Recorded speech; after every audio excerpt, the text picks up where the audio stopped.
Hey there! Today we're diving into an interesting problem that you might encounter while working with Git.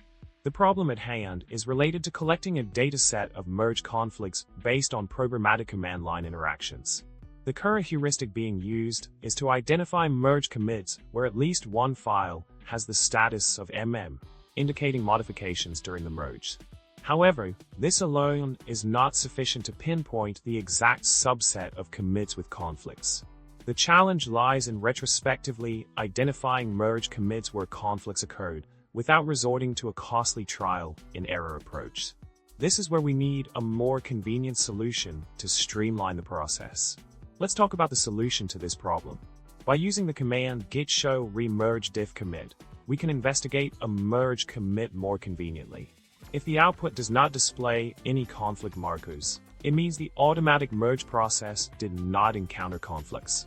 However, to ensure that the merge commit accurately reflects the automatic merge results, there should be no differential output at all.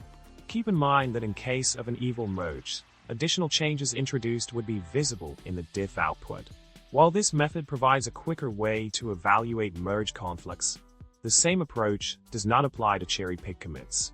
For cherry picks, you'll have to repeat the process to confirm whether conflicts occurred or not.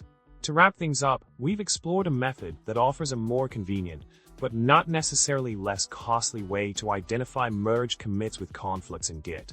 By using git show remerge diff commit, we can efficiently analyze merge commits for conflict markers. Remember, for cherry-picked commits, you'll have to repeat the cherry pick to determine if conflicts arose. Thank you for tuning in. And if you enjoyed this video, don't forget to subscribe, like, and leave a comment below. Until next time, happy coding!